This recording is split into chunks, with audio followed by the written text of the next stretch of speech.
Okay.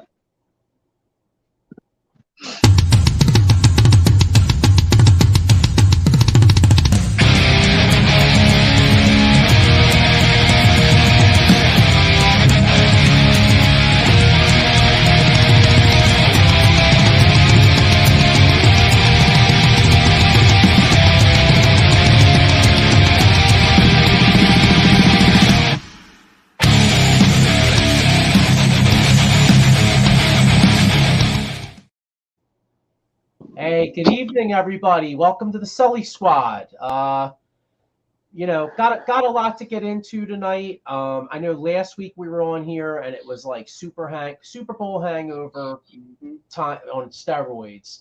I got to keep it real. I'm still a little down about the Super Bowl. I got to be honest. It stinks. Still down about the Super Bowl. But we're going to turn the page here tonight. We have a special guest coming on, Phillies reporter.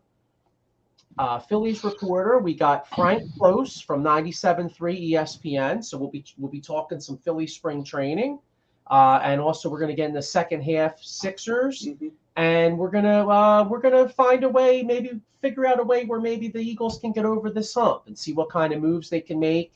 Because there's a lot of Eagles news. It's one thing about making the Super Bowl. There really is no offseason. I mean, the Eagles lost both their coordinators.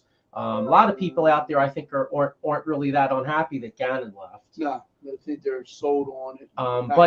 But the Eagles are, because there's a report out today that the Eagles actually offered him more money to stay here than he even got to be a head coach. So yes. The Eagles obviously aren't that happy about it. So that tells you something right there. But all right, well, we're going to get into it here. I got the usual cast, minus Paul. Paul may be hopping on a little later. So I got my man Sean to my left. What's up, fellas? How you guys doing? Got my man Mike Fuji. I like the Eagles Super Bowl patch on there. It's just a shame we couldn't get that W, but it's still a fine-ass jersey. What's up, Mike? How you doing? Coach?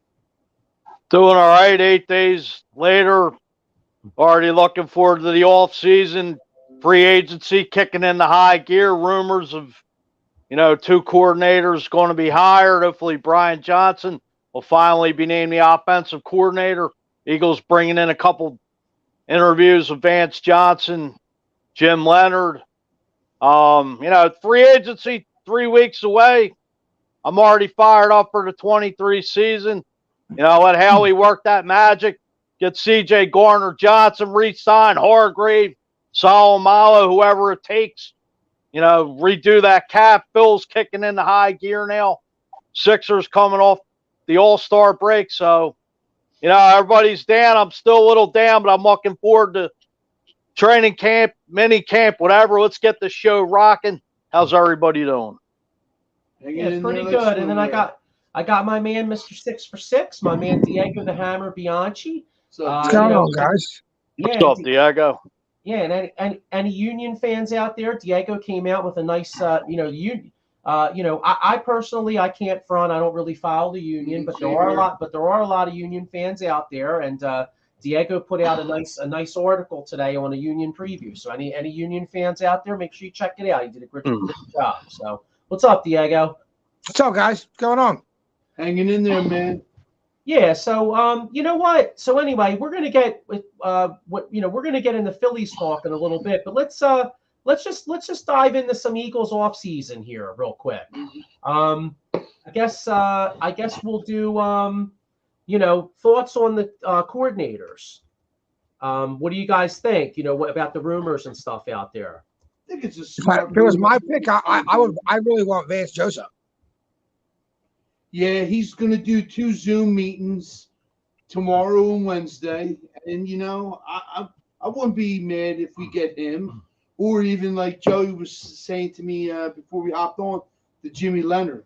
I'm all for it because he made that Wisconsin defense pretty solid, man, And I want something different. And I'm glad we're kind of going out of the box with the defensive guys because Gannon obviously left a lot of people with sour taste in their mouth. And I'm happy that Brian Johnson's going to be the offense coordinator as they're talking about. So yeah, I'm happy with that too. I mean, go ahead, Mike. No, go ahead. I as far as Brian Johnson, I mean, it's a slam dunk. He's probably been a mentor for Jalen Hurts. You know, he knew him at 2, 3 years old. You know, Jalen Hurts' father coaching him in high school. So, Yeah. I mean, what better mentor to bring in for Jalen Hurts for Brian Johnson? I mean, for Jalen Hurts.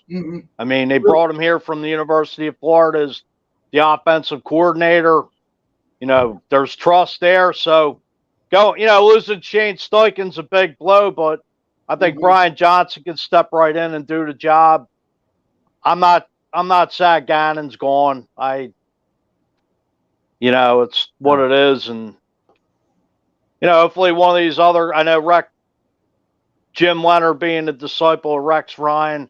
I know, Joe, we were talking, 3-4 scheme, zone 3, which he runs. So, hopefully, we'll see a great defense. Hopefully, the Eagles will keep the right pieces, and Howie will work his magic. Cap-wise, free agent signings, draft coming up. So, still an exciting time for, the NFL free agency kicking off in the middle of March. I'm ready. Yeah. I mean, and the one thing, I mean, that's fascinating about Jim Leonard. I mean, like you said, I mean, are they really going to consider going to a 34? And off the cuff, I think to myself, well, I mean, that seems kind of odd because, I mean, you're coming off. First off, we've been playing 4 down linemen ever since Chip Kelly left. We set a regular season record with 70 sacks with 4 down linemen. Now all of a sudden you're going to change the whole complexion of the defense, and that I don't see it. Exactly. I was going to say, what are your thoughts? Would you welcome the 3-4?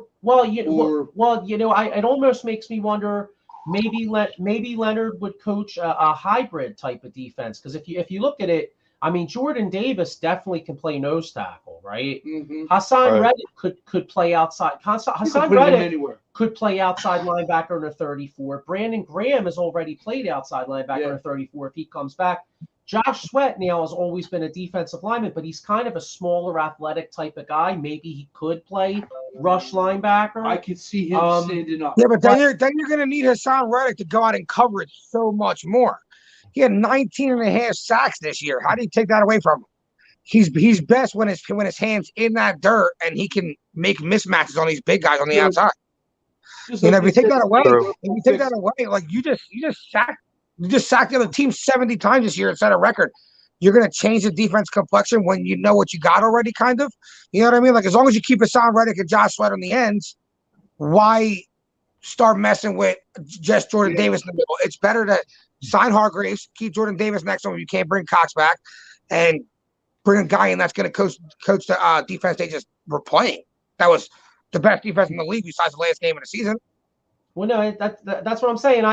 I agree with you. I think a guy like Vance Joseph is more of a He's hire. more ideal, yeah. Let me just get to some comments here. I got my man Mike Lauro. He said, "What's up, boys? What's up, Hey, what's Mike? up, Mike? How you doing? What's up, man? How you doing? We got Pat Bernard. What's up, fellas? What's up? What's up? Mike, What's going on, Pat? Mike Manaran. He says, "What's up, guys? What's up, Marinon.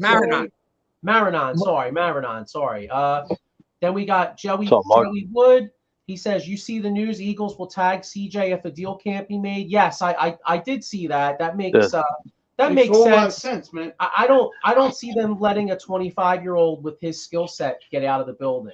No. Nah, No CJ's way. a difference maker. A guy who's better in the slot, but had 6 interceptions last year at safety. He's unbelievable. Who gave him high praise before you say something, Joe? Brian Dawkins, so enough said. Yeah. Well, He's unreal. I don't want to really get into it, but I'll say it anyway. How does a guy like C.J. Garner-Johnson get fined on that Pacheco hit when Devontae Smith in the first quarter got helmet to helmet knocked out of bounds and no fines given? That's complete utter a joke, a disgrace by the NFL. The NFL fined the backup tight end for Kansas City, Forston, like $5,000 for an unnecessary roughness or something like that. That wasn't called in the game. So why are you Yeah, finding somebody for wasn't. something that wasn't called in the game? Oh, so that's like here. We did this to you. We'll throw this in, please. Yeah, that's like stupid. somebody giving you a Right. speeding ticket like the next day. Like, That's what I'm dude, saying. If I'm dude, I'm like, you are you didn't serious, catch dude? Exactly. Or What a joke. or blowing a light and getting a parking ticket in the mail. Yeah. I was gonna say, you know what? It's so funny you said that, Mike, because I went down to DC a few years ago, and I was stuck in horrible traffic, and I guess at one point the traffic opened up. I did like 70 and a 55. They gave me like a $300 ticket. Of course I well, Damn. I told him I protested. I'm like, dude, I couldn't even speed. The traffic was unreal. It was like basically like your city blows, dude. Oh, you were. You know what I mean? So then Wow. they reduced the ticket to like $100 and some bucks. But I had everybody at work cracking up, like Rich and Mark Weathers at the time and all, because I'm like, man, this is bullshit. I'm like, it's like friggin' communism. I said, if you're gonna get a ticket, the cops should have to catch you. You know what I mean? What kind of crap is that? You take a picture like the next day. Trying to make their Big time. quote at end of the month. Yeah, that's No, what no doubt. finding the dude the next day on the hit is. It's like, dude, if the ref didn't catch it, then if you didn't catch it or call it didn't happen. You know what I'm Right, saying? exactly. Right. Now, here's Mike Laura with the comment here. Now, I think my generation of Eagles fans would have a friggin' a Woody if this happened. He said Rex Ryan could be an option as well as well. I would love that, but I heard I heard the favorite Denver. for Denver. I heard Denver. I would love yeah. it, but Denver's Right. hot for him. Peyton's on him. Could you imagine Rex Ryan though? Hey, Jeez. Bringing that Buddy Ryan ego back to Philly. Dad's owed you. Yeah, man. Bring it. Right. Well, I know women with nice feet would like it. Didn't Not- Rex? yeah. I know Mark- Rex Ryan. Mark One thing about Rex Sanchez. Ryan, he's a great defensive coordinator, but he's been known. Feet. I was gonna say he's been known to put his foot in his mouth many times in multiple ways. You know what I'm saying? And literally. yeah. Literally and figuratively. Then wasn't there a rumor his wife had a tattoo of Mark Sanchez or something? I think Don't so. hold me to Yeah. it. I think I heard that years ago. Bought fumble anyway. Yeah. I was gonna say for some coaches that'd be like instant trade. You know what I mean? Like you Yeah, got right. here. We got two more comments here. We got Chris Rapizzi. He says, "What's up, boys? What's up, I just got ticks. What's up, Chris? Going Thursday. Easy pass, but I have easy pass on my. Oh, I just got a ticket. Easy pass. Okay, gotcha." Chris Rapizzi also he says, and I have like $200 on my easy pass. All right, yeah. So he knows the pain. And one more here. Mike Laurie says. Rex Ryan, he's been known to suck a toe or two. Yeah, that's true. Yeah. But you know what though, the man can coach defense, right? And that's the key. But like we said, I think I think it's going to Denver probably. So we will see. But you know what? Yeah, Mike. Let me ask this. That would Nick Sirianni and Rex Ryan mesh together. I guess it would get along, right? I'm just saying Rex Ryan with Buddy Ryan's ego. God bless his soul, but could that mesh?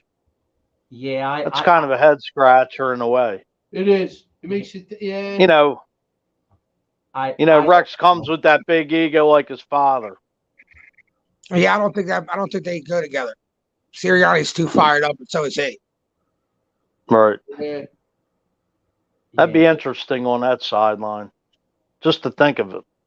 Yeah, but anyway, hey, let's switch gears here. We have a special guest, 97.3 Zone, Frank Klose, beat reporter for the Phillies. So we're gonna get into some Phillies stuff because hey, you know what? We could talk football all night.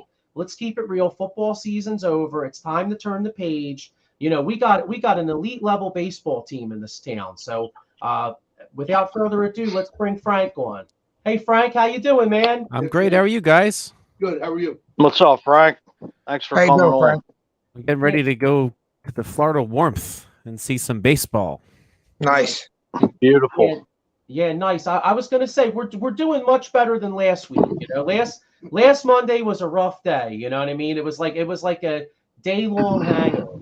Doesn't it feel But, like that was like a month ago too? Like I don't know. It just seems like this was the longest week ever. Yeah, Yeah. It dealing with that. was definitely.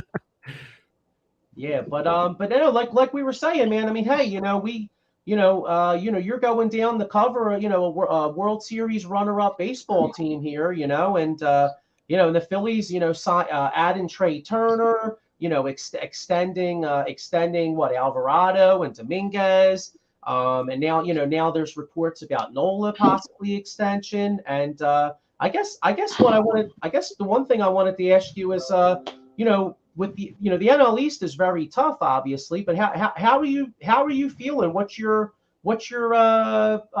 expectations on the Phillies in a tough division coming up here? Well, I definitely think they're a better team than they were last year. Now, last year, as we were looking at this time, still a lot of holes. Up the middle was a little suspect, right? They had Odubel Herrera among the many, Roman Quinn, Right. et cetera, that were going to play center field. And then you had Didi, who, of course, easily, may have hit his old age fast in baseball years, and he slowed down big time, and so he wasn't so effective up the middle, and you really weren't feeling that good about what it looked like up that way. And so now you have Brandon Marsh, who's at the very least super solid defensively, probably will hit a little bit too. And then you have Trey Turner, who's one of the game's best up the middle. So you got to feel a lot better about that. Got to feel a lot better about the bullpen. Adding Gregory Soto is kind of a big deal, and Matt Strahm, and to the two names you mentioned, which just got locked up, and then Craig Kimbrell, and coming back, Connor Brogdon was still effective. When he was healthy last year. So I think there's some strengths that they did not have this time last year. Yeah, you're going to miss Harper for a chunk of the year, but you did miss Harper for a chunk of the year last year. And, the dynamic is also switching too, because the National League East, you were counting on 18 games against the Nationals, 18 games against the Mets, 18 games against the Braves, 18 games against the Marlins. Well, that number's all down to 12 now as you play every team. So I think that might be an interesting thing to watch. It's kind of an even schedule now. And so you'll see every team play every team. Not going to be so much beating up of each other in the NL East like there was, although last year the Phillies seemed to struggle against the Mets, so that will be pared down a little bit. Kind of hung in there with the Braves and then took care of them in the playoffs. So, I think looking at this team compared to last year, it's a little bit better. Now, what does that mean that it translates into like a 98 win team? Probably not, but probably translates to 2 or 3 more wins, and probably still a wild card, but you never know. These games have to be played. The Braves are always my favorite in the East. They were last year. I was even on some betting shows, where I basically said, "No, the Braves are going to win the East, even when they were down like 9, and they still took care of the East." I would expect them to continue to take care of the East, but the Mets, they're kind of playing with fire. I mean, they have two excellent starters to top their rotation, but they're also my age. I can't do much of anything anymore on the field, so that makes me a little nervous on their behalf that that they can have 2 older starters maintain their dominance throughout the entire season without any type of injury. That's probably not possible. You never know. So but of course the games have to be played. There will be injuries we don't expect, but overall, I think compared to last year, I think this is an improved team. And last year they were just excited about the addition of Schwarber and Castellanos. Here, other holes are filled. As far as I'm concerned, the only thing that's kind of a hole right now is the starting rotation. They haven't, they're hoping Andrew Painter might make the starting rotation, but they don't have a lot of depth beyond that. The guys that are competing for the job, if you have an injury or 2, God forbid, you might be a little nervous. But everybody's healthy now. We'll see what happens. Yeah, to piggyback off that a little bit. I know that the depth, obviously is a concern, but you saw in the World Series how it looked like Nola and Wheeler both kind of had dead arms. So do you think it's a possibility that some points this year they go with a 6-man rotation? If Painter does make the club, do you think they they rotate Falter in there at times and go with the 6-man just to try to cut down on some of those guys' innings. I don't love 6-man rotations, and the reason I don't love 6-man rotations is that you now are short of the bullpen an arm, so Right. so that kind of hurts you another way. If you're taking, let's say Falter isn't the 5th starter, but he's the long man in the pen. Well, you've just lost your long man. So then what happens then if I don't know, Aaron Nola all of a sudden gets scratched because not that he's hurt, maybe, I don't know, maybe his wife's having a kid, so all of a sudden he's out. It's like, well, then what? Right. Then you've already used your depth in a 6-man rotation. You can't just throw someone in at the last minute. You can't, then your bullpen, you stack them all up. They're all pitching. Well, then the next 3-4 days, it kind of trickles down. So I don't love the 6-man rotation for that reason. However, you can make sure that you're not skipping starters, Right. when there's days off, the way they used to do it, Roy Halladay, if there was 4 games in a row and then the 5th day was a day off, well, he was pitching right after that day off, and then you throw the 5th starter. So if you kind of keep it clear like that, take starters out early if you've got a lead that you trust, and maybe with this bullpen you trust the lead a little bit more, or I would try to limit their innings that way more than trying to put 6 in a rotation.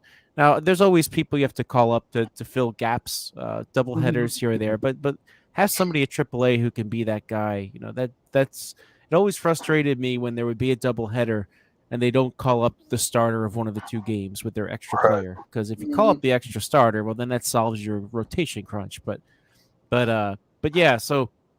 I think I would go with a 5-man. I would probably lean Falter to start and let Andrew Painter sort of push his way through the minor leagues and get there eventually. Okay. Gotcha. Frank, would you say Trey Turner is your answer and a lock to be the leadoff hitter this year? I think so. You can't.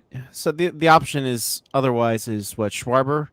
So what are you going to do? Have Schwarber lead off with a walk, have Trey Turner hit behind him, hit a double, and then Schwarber standing at third base, right? I mean, you need that speed. It'll just clog things up, So to me, it's a no-brainer. Now, one of the things you can do is, since Bryce Harper, who was sort of that impact lefty bat, batting usually 3-ish, you can make Schwarber that guy, Right. and then put Turner there to start.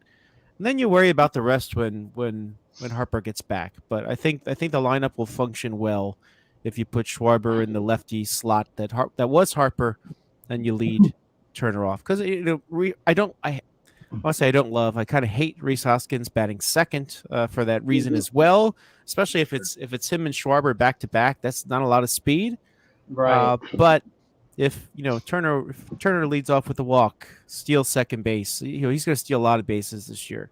Well, then then it doesn't take so much for that run to get in. If you get that runner to scoring position. So I like Turner leading off. I think the new rules play to his strengths, both in the plate and the field, honestly. So you want to play to your strengths and get him on base and have him work his magic. You know what I was thinking too. I know Schwarber doesn't hit a ton of ground balls, but if you did since you can't shift anymore, if you have Turner leading off, say he gets on first, if you hypothetically they'll probably bat Reese second because it seems to love that. But just say you batted Schwarber second, you'd have a huge hole in between first and second, just like the old days, because they don't have to shift anymore. You know what I mean? So if Turner's on there, they're holding Turner on.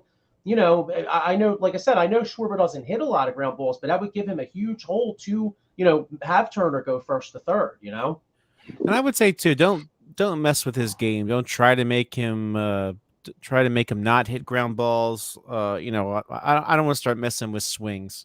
Right. But yeah, you make a really good point. There's going to be, a lot of the lefties, period, that they used to shift for. I mean, when Harper comes back, man, watch out.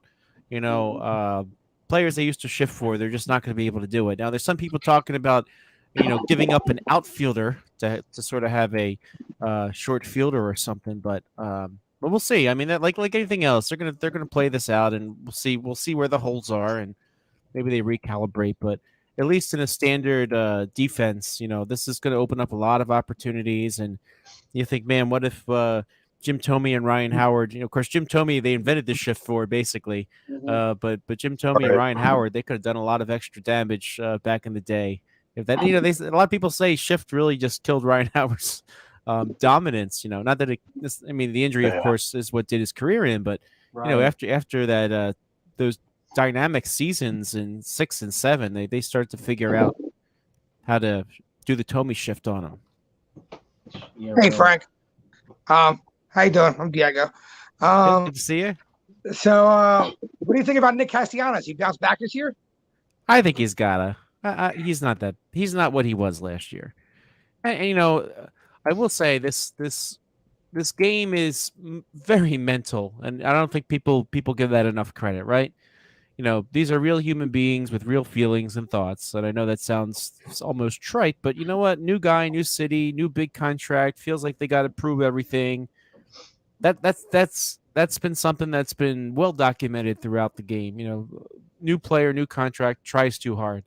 I saw a little of that, and I think the Phillies winning last year takes a lot of that pressure off him. So the fact they got to the World Series, he could just come in and be himself. And I think if you can get him just to be himself and relax, I think it'll go a long way. And I think we've seen the mental block on a couple other players too. I mean, the September swoons of the past. You don't think that was in the head of the likes of Rhys Hoskins and Aaron Nola and the ones that have been there through all that. And that weighs on you. I think we're going to see improved performance from them as well, because they'll be like, oh yeah, we did this.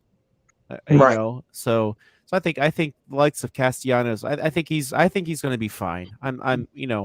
He's been a nice player for a long time with a long track record. He gets that swings to his old self. Watch out. I wouldn't. And by the way, I will say this about Castellanos. You look at the year as a whole and you think, oh, what a failure. But you know what? He did hit like 300 3 of the 6 months. Yeah. So he had his moments, even though he had his divots. Right. Just to piggyback off, not to interrupt you. I mean, the clutch catches he had in the one World Series game, in Houston. And by the way, just his defense. Your point about that catch doesn't happen when Brandon Marsh is not on your team. So Brandon Marsh made that outfield so much better, and it allowed Castellanos to maybe play a little bit more to his left, because you got an increased range out of Marsh, and so that catch doesn't happen if Odubel Herrera is in center field. Right. Yeah. And actually, speaking of that, because obviously Marsh is going to be the quote unquote mostly full-time center fielder, but my man Chris Rapizzi's got a comment here. He says there's been a report out today that they're going to try Sosa in the outfield, I guess, to maybe even increase his super utility role even more. What do you think of that? Well, I think you have to. I mean, when you look at who's on your bench, where your strength is right now, they did make the trades. Nick Maton and Matt Vierling, two popular bench players that are on the Phillies, but they were bench players. That trade I think was a good trade, but it left you a little bit different in terms of who can fill in. So Matt Vierling, of course, is now no longer your backup center fielder if you needed somebody, right? So who's going to do it? So could it be Dalton Guthrie? Maybe. Could it be Jake Cave, who's somebody who's now with the Phillies you probably never heard of? Maybe. Simone Muzziotti. I don't know that he's ready yet. He's had too many roadblocks in his path. If you need him, he probably needs to play AAA for a whole year and start every day. And Johan Rojas, of course, is a big prospect, but he's a ways away. So, the bench pieces you have, Cody Clemens and Derek Hall and Josh Harrison and Edmundo Sosa, you're going to need some of those guys playing the outfield as your backup outfielders. Josh Harrison can do it. We've seen Edmundo Sosa play the corners. I'm not putting Derek Hall in the outfield if I can help it. Maybe in a corner if necessary. Certainly not center field. I'm not putting Cody Clemens in center field. So if you have the versatility out of the likes of a Sosa, well then you want to use it. So it seems like they're pretty committed to giving him a shot in center field, just to be a backup. Mhm. They've said in the past they're hoping that Brandon Marsh takes the everyday job and runs with it. So I think that's going to be a kind of the plan in spring training, unless it goes Right. horribly wrong. But Cody Clemens, not really a center fielder in my book. Who came back in that deal with the Tigers. So I think it just makes sense to try. Worst case scenario, it doesn't work. You throw him there in a pinch if there's a short term injury. But then if Marsh needs to go in the IL, for example, then maybe you dip to your minor leagues like a Simone Muzziotti so that you have a center fielder there. So, but yeah, after last year's center field rotation, I don't think you're going to need. But hey, what they do last year, they picked up Oscar Mercado for a week and they picked up Right. Bradley Zimmer for a week, right? So you could always do that if you're stuck, but yeah, it makes sense to have your backup player be as versatile as possible. Frank, Sean here. Frank, Do you think the Phillies could Good. be MLB's best hitting team this year? I heard somebody say, and forgive me, I forget who said it, but they're ready to liken them to the dominant Cleveland Indians teams of the Tommy era.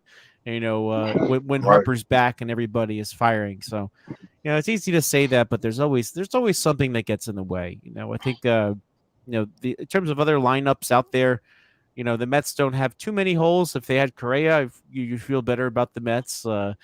Braves, they don't have Swanson back, but so there's always like a weak link. The Phillies, as fully staffed, don't necessarily seem to have much of a weak link, but you got to get there. Everybody's got to stay healthy. So, but I think there's some potential here, especially with the addition of Trey Turner being again an on-base guy who can steal bases. I mean, that's going to lead to some big-time production.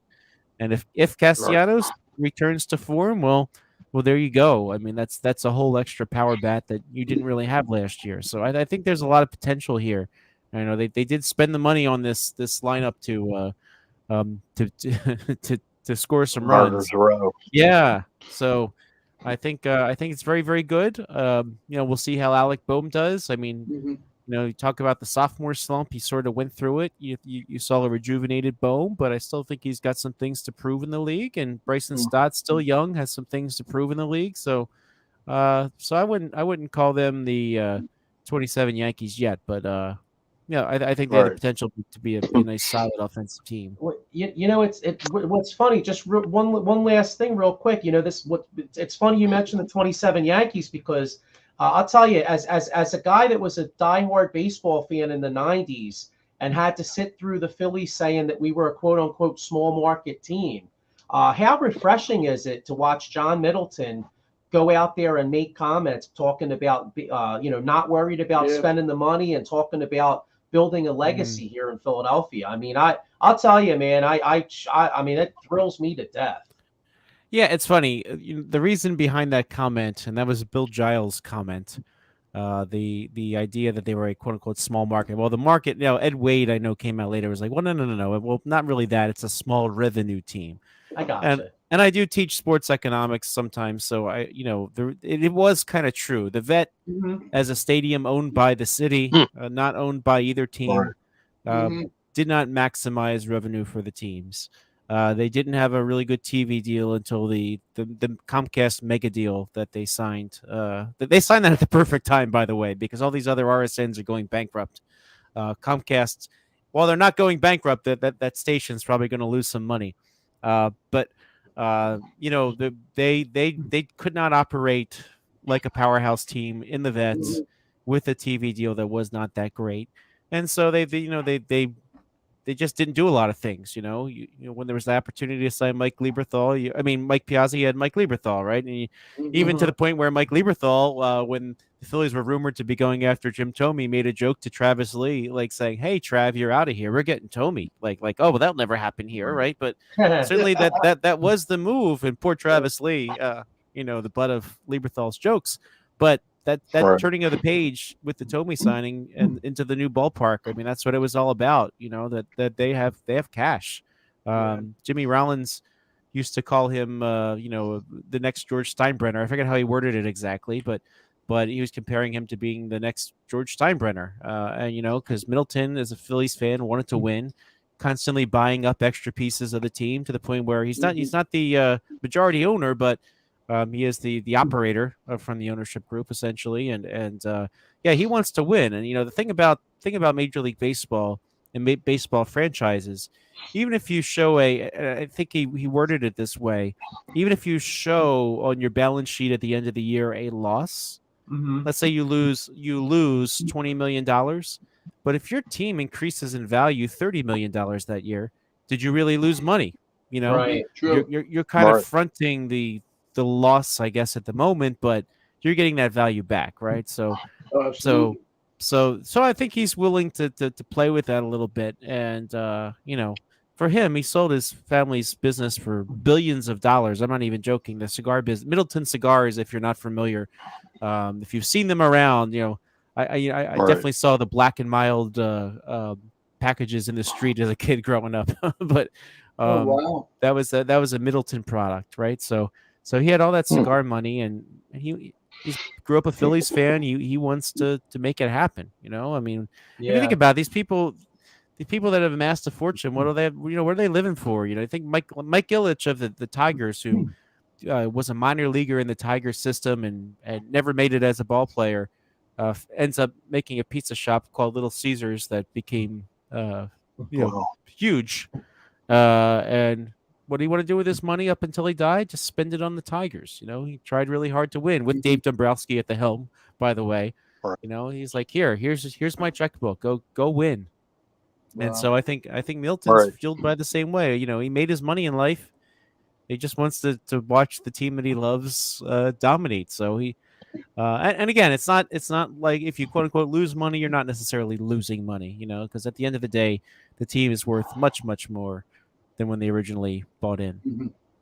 Yeah. Wait. So let's get a prediction. Let's get a prediction for the season. What are you thinking? What's our record here? 89, 90. I kind of have them a couple more wins than last year. So Like that. hopefully I'm right. Last year, the only time I was ever asked for wins, I said 87, 88. So I didn't look stupid. So I'm hoping not to look stupid again. But I'm thinking about 89, 90. I think it's good enough for a wild card. I still pick Atlanta as the favorite.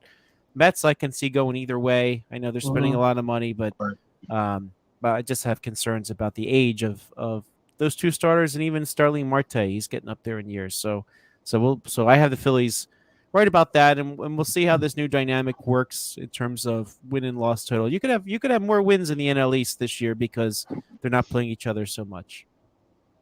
Frank, is there anybody coming into spring training that you could say could, like a dark horse, making the roster, opening day roster? When your roster is that deep and that roster has spent so much money, there's really not a lot of opportunities for dark horse candidates. Somebody did ask me, who are the ones to watch? I mean, certainly Andrew Painter is the one to watch. He could still go either way. They could send him down to the minor leagues for more seasoning. He's worth watching. But then the other ones that I would say to watch are maybe not the ones that you expect to make the team right now. If you look down in the minor leagues, maybe some of their pitching prospects, down at of course, Griff McGarry. Excuse me. I don't know why I drew a blank on his. I guess I haven't talked a lot of baseball in a while, right? So, with my attention on other things. But Griff McGarry, I think, is somebody that could be opening some eyes this spring. And if he doesn't help right away, I mean, he could be a relief option. They're not considering him as an option for the starting rotation, but he could work his way into the bullpen. If there's an opening with an injury or something like that. And another arm in the minor leagues to keep an eye on, Andrew Baker, who's a right-handed pitcher. He could be he could be getting a little bit closer there. He is a non-roster invitee with the Phillies this year. Last year in the minors, in 46 games, he went 4-1 with a 3.98 ERA. But he's got an arm. Got an arm on him. So I think that he hasn't pitched past the Eastern League yet. Most of his success came in his time in Reading, but just six games in Reading. But he looks really good. So I think he could find his way into the Phillies at some point this year. I don't have him as a candidate to make the bullpen out of spring training, but I'm definitely keeping my eye on him. I don't know where he's going to start. He might start at Reading again, but he could be somebody who quickly moves up. So certainly those young arms, and of course Mick Abel is one of their top prospects.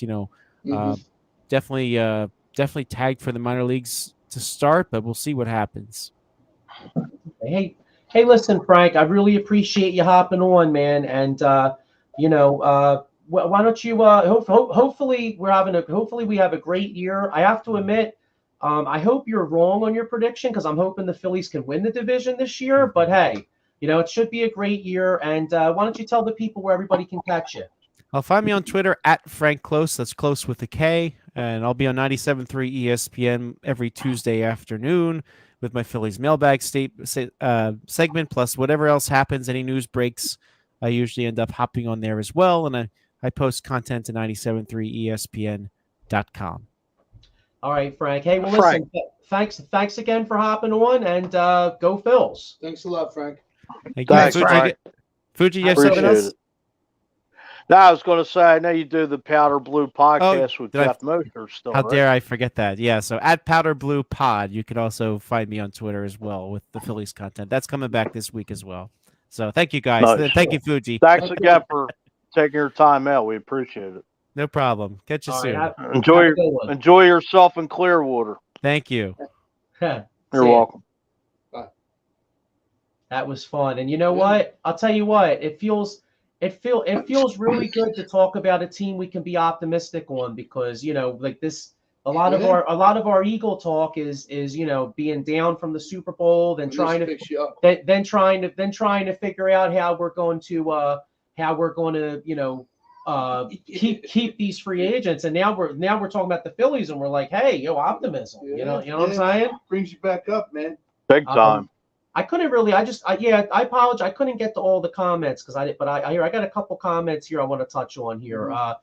Pat Bernard says, I would like to see Turner lead off, Bone bat second, Bryce third, Schwarber clean off. Schwarber was the home run king in the East, however, the strikeout king of the league. That's true. Pat was going to ask. I was going to ask him this question, but we didn't get to it. Are we going to see more of Derek Hall this year? What do you guys think? I guess we could. I think early in the year we will because Harper's going to be out. Harper. I mean, when they brought him up last year, he contributed a hell of a lot when Harper was down, especially in the DH slot. So he got that extra bat. Why not? Hopefully he should make the team. He hit. Yeah. Yeah, I think you'll see him a little more this year. Yeah. Here we got here's my man Ken Fry. You could check Ken Fry out on the Out of the Box network. He does a couple shows. He does a Vegas show with Robbie Hefner. It's really interesting Saturday nights. But in the interest of the baseball conversation, he does a show. I believe it's is it Wednesday or Tuesdays? It's either Ken will have to correct me. It's either Tuesdays or Wednesdays. But it's he's a Mets guy, but he really does a good job, and it's good to learn about the opposing team. So make sure you check him out, just as a pure baseball fan.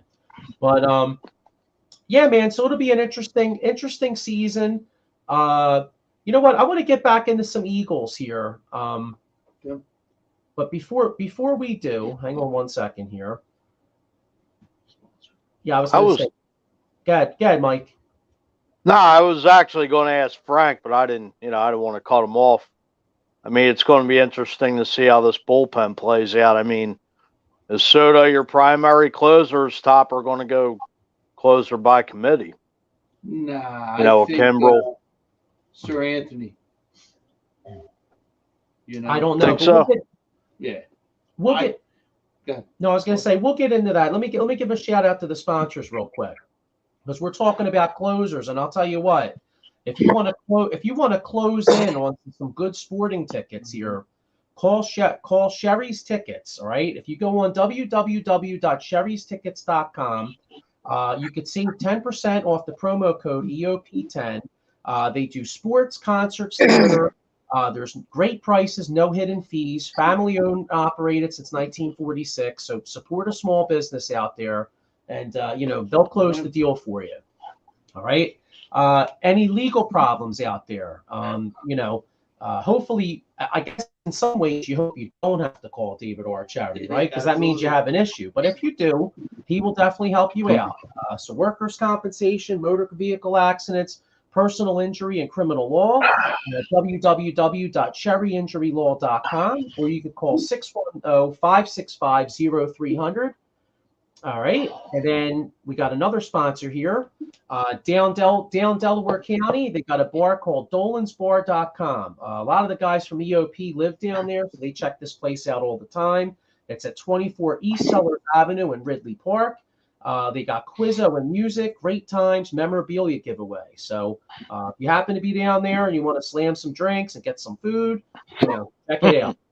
All right, Philly sports trips. I mean, I know Mike Fuji's done this multiple times, so he can tell you. He Mike, you could be like the spokesman for Philly sports trips, bro. So we got here. Definitely. I was gonna say, here's some trips coming up. Looks like, well, you could see how popular they are. Look, look, sold out. No, yeah. You know what I'm saying? So spring training. Yeah, this is one of those, Johns. You gotta what's this? You gotta S or get off the pot. You know what I'm saying? Yeah. So Right. they got a bus trip going to Yankee Stadium April 3rd. Kansas City draft. I'll tell you, that was kind of fun on the draft. You got the draft. Although I'll tell you what, though, the draft would have been a lot more fun rocking Eagles gear if we had won that, John, last week. Now you go to the draft rocking your Eagles gear, you're kind of like, congrats. You know what I mean? Right. So check out all these trips for Philly Sports Trip. They got a lot of stuff going on. Here's the Edge of Philly lineup right here. Check out all the shows. I'll do a little plug for myself, actually. This Friday, the Old School's going to come back. So it's not up on here on the graphic, but the Old School will be back this Friday at 7:00. We are going to do a breakdown of the 4 Eagles Super Bowl teams. So I'm still very excited to do it. Don't get me wrong, but the premise of my argument kind of got a little messed up by that L. I got to admit, because part of my theory was going to be that this team this year was the best team that the Eagles ever had, in all. Exactly. But now that they didn't win, it's going to be harder for me to make that argument. I don't. I know still think it is. What's that? I still think it's the best team we've had. It is. I it do leaves too, but it's a sour taste harder in your argument mouth for me to with the make. L, but we gotta move on, pick each other up. Arguably the best quarterbacking we've seen in a long time. Yeah, We broke the record in sacks. We had a decent amount of turnovers. I feel like it's not that hard of an argument to make. You scored 30-something points in the Super Bowl. I think the team was the best team we've seen. Yeah. All paper. No doubt. Just 2,000-yard receivers, 1,000-yard running back. I don't think it's that hard of an argument to make. The only thing anyone can say is, well, they didn't win a Super Bowl. They were still better at doing everything else but that. the runner-up at MVP. That's true. I mean, it just I don't want to add salt to the wound, but it just sucks the mission wasn't complete. 100%. I don't want to add more salt to the wound there, but Well, I feel like that's what makes this loss even worse. Like I said, we're already a week past and it still hurts. I'm still like, because I knew we were the better team. We were better. I said it to the lady this morning. She's like, "How you feeling?" I said, "Still pissed because we were the better team." Yeah. All in all, I think we're gonna pick ourselves back up, and we're gonna make some key acquisitions, free agency, and hit it out the park with the draft, man. We got 2 first-round draft picks, the 10th and the 31st. So let's go, man. Pick your poison. These 2 picks are game starters, like I told Joe. Hands down. you know, but you got to pick the right guys. Yeah, but the one You got to hit on them. Yep. the one thing that kind of concerned me, and again, hey, listen, you know, these draft guys, I mean, they're not the be all end all. Exactly. You know what I mean? Mm-hmm. But I was reading because, you know, I mean, we're really into the draft. You know what I mean? So I've been reading a lot of stuff about the draft, and one of the things I read was that supposedly, I think it was either McShay. I think it was McShay. Only has like 14 guys graded with first round grades. Now, obviously, there's 31 picks in the first round, but so that tells me, because originally I was thinking, oh, well, maybe, you know, maybe Howie will move down from 10 to accumulate more picks. But if there's only if the Eagles scouts, if the Eagles scouting department only has say they agree with McShay and they only have 14 guys with first round grades, well, then you're going to stay at number 10 and get one of the top 10 guys. Exactly. You know what I mean? So, you're going to Go ahead. The Eagles only have 6 picks. Exactly. You know, you figure next year Robert Quinn, 11, Garner Johnson for trade, you know, via trades. Yeah. And Howie has to hit it out of the park, especially with 6 guys. But like you said, Joe, I mean, if he trades back and gets multiple, maybe another extra number 1 for next year. Remember back in 2018 when they traded with Baltimore and Baltimore drafted Lamar Jackson. Mm-hmm. That's when they ended up taking Dallas Goedert and Avonte Maddox back to back in the second round. Yeah. So. Yeah. Get some more picks and some more draft capital. Yeah.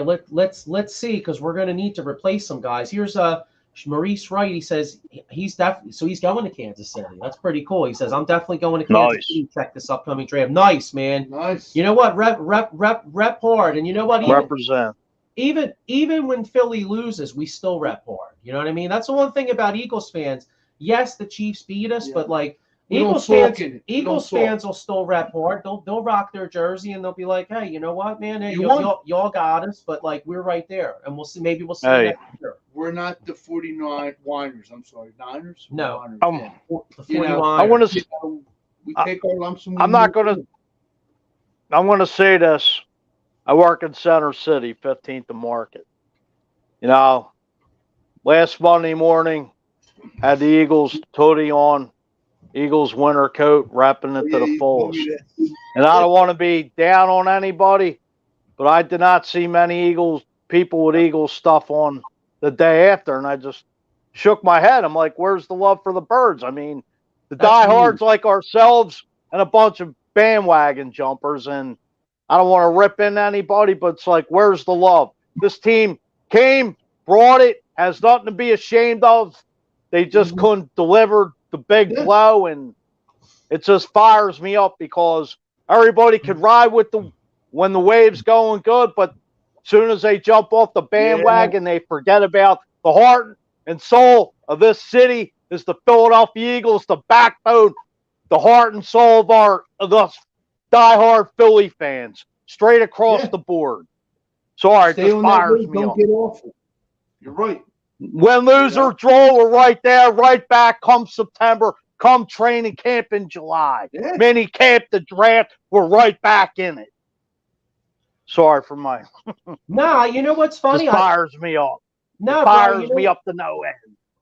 Bro, I feel you 100%. I mean, the day after it kills me. The day after the Super Bowl, I rocked my Kelsey John to work. I was like, I don't hide. You know what I mean? Like, we lost that John, but I'm still rocking my Kelsey. You know what I'm saying? Like, I feel like busting out an Eagles chain right now. I wear my Eagles stuff all year round.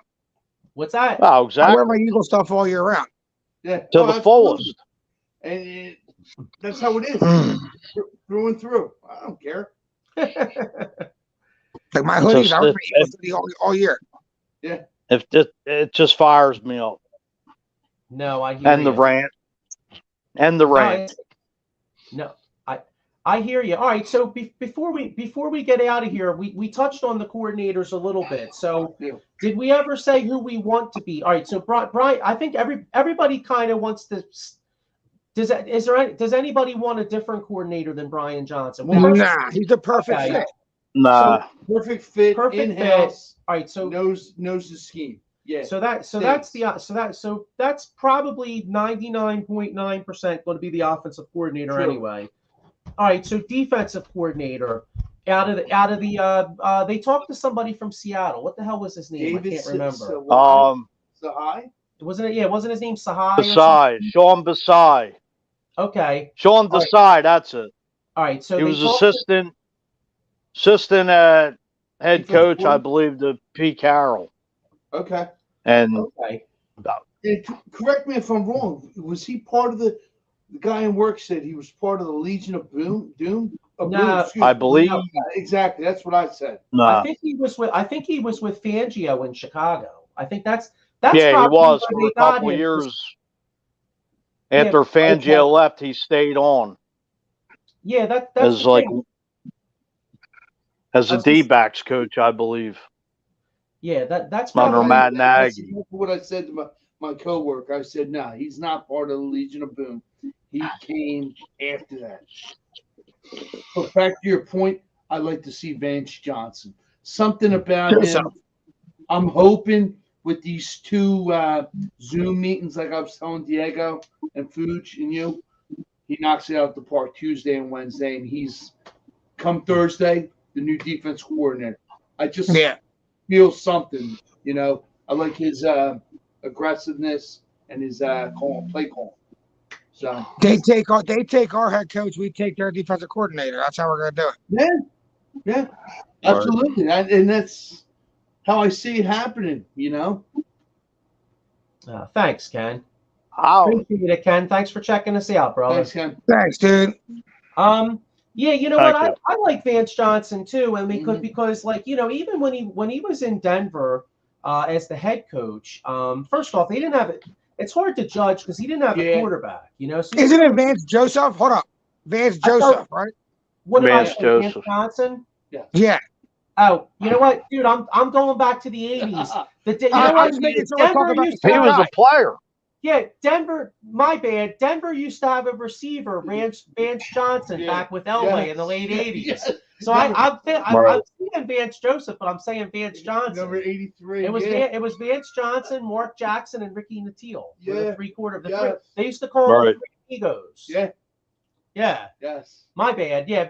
All right. So Joseph. Vance Joseph.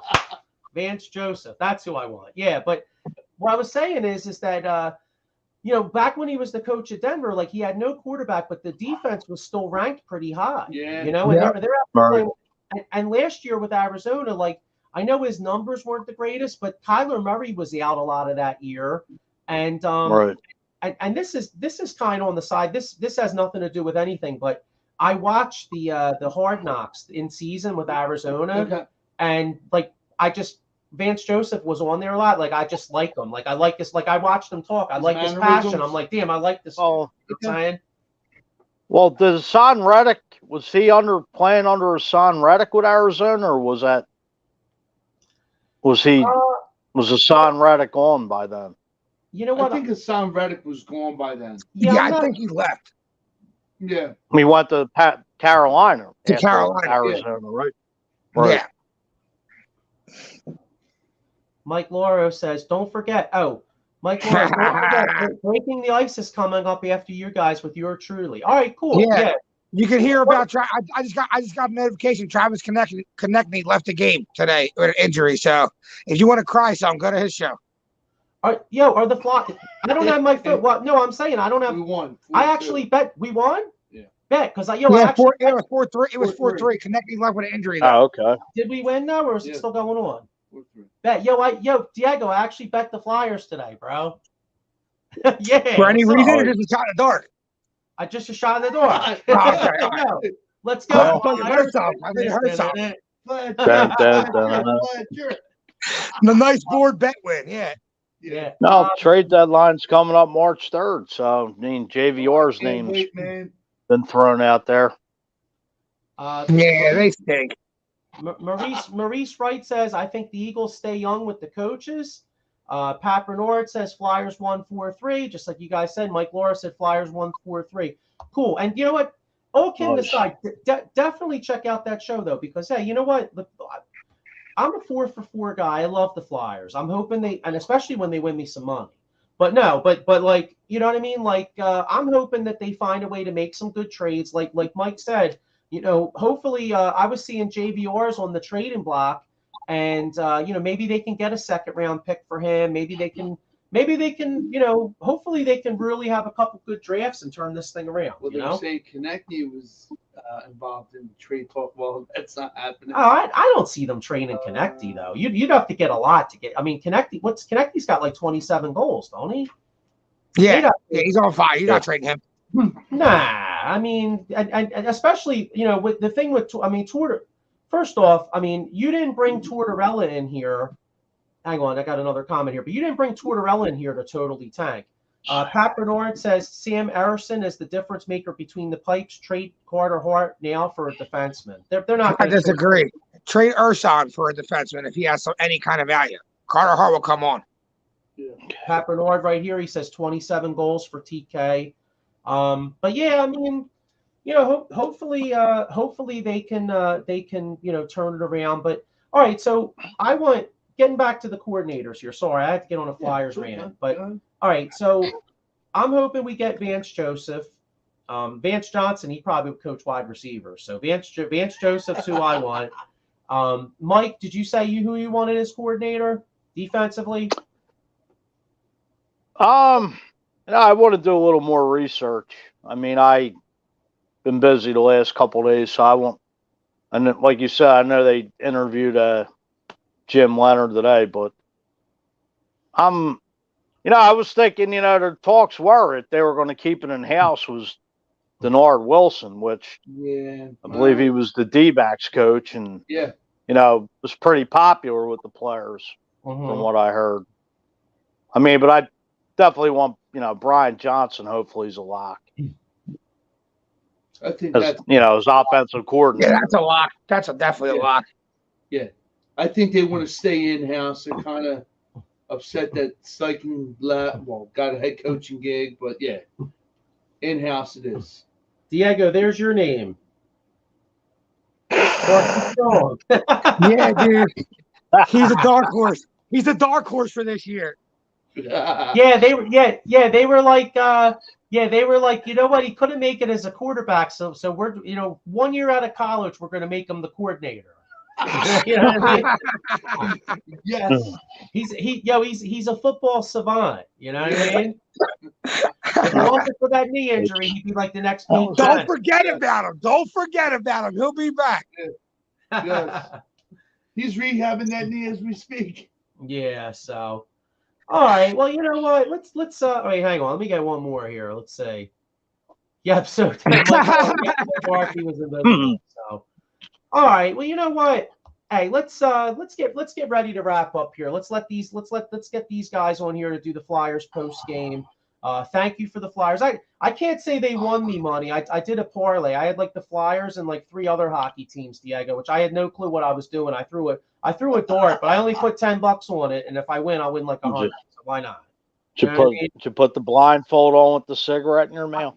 I went like this. I took the Flyers because they were the Flyers were like plus like 166, and then I took like Tampa Bay because they're playing somebody that blows, and they were like minus 400. I'm like, well, I'll take them. And then I took like the Rangers, and I took somebody else that was good. So the Flyers were the dark horse. The other 3 are chalk. So hopefully I win 100 on 10. So let's go. Nice. All right. So one more comment, and then we'll get out of here. Check this out on Pat. You should save this for breaking the ice, but I'm going to read it here anyway. It says Pat Bernard says Sam Erson is the 8th goalie in NHL history to go 6-0 to start their careers. I just had a post the other day that said Gostis Bear has the most points in a row for a rookie of all time. Where's that bum ass at? I don't know. Let's see where the career goes from there. Yeah, above. All right. Is he still in Arizona? Wherever he's at, this dude's not good. Yeah, and then here's an argument for Jim Leonard. He said Leonard's only 40 years old. Oh, and one more thing too. That linebackers coach that the Eagles just lost, 29. Yeah, I was going to say Yeah, you know what? He's the youngest defensive coordinator in football now. Yeah, and supposedly he was very, very, very, very highly regarded. In fact, a lot of people credit him for you know how T.J. Edwards really came on, and a lot of people credit him for doing a Turning great it job. So you know, Jonathan Gannon is a quote unquote loss, especially according to the Eagles. And this kid could be a loss too. So no matter what they do, hopefully they get some competent people in here. You know, because Right. the one thing about the NFL, man, a lot of times you're only as good as your position coaches. I mean, look at the Eagles under Andy Reid. I mean, Andy Reid, you know, was so successful the first part of his tenure here, and a lot of the reason was because of guys like John Harbaugh. Well, Jim Johnson never left, but John Harbaugh, you had Sean McDermott, you had Steve Spagnuolo, you had Leslie Frazier. I mean, that Brad Childress, tremendous. Even Brad Childress. Brad Childress was a head coach for Minnesota. You know what I mean? So yeah, he didn't really have too much success. But, no, but but you still got to be to be an NFL coach. You still got to be a pretty good assistant. You know what I mean? All right. Well, as you said, John Harbaugh. Look at his tenure in Baltimore still. Yeah, but all right, guys. Well, look, let's get ready to wrap up. You know, next week we'll get more into Sixers. We didn't really touch on the Sixers, but it was All-Star week and not too much was going on. We'll recap. Sixers have a couple big games this week. They got Memphis and Boston coming up. So, you know, like Pat Bernard said, next week we'll be recapping these games. We got Grizzlies, Celtics, Heat on back-to-back Mavericks and Bucks. So we'll be getting into that next week. And so go Sixers, go Flyers, go Phillies, and make sure you check out the Flyers post-game show. I'll see you guys next week.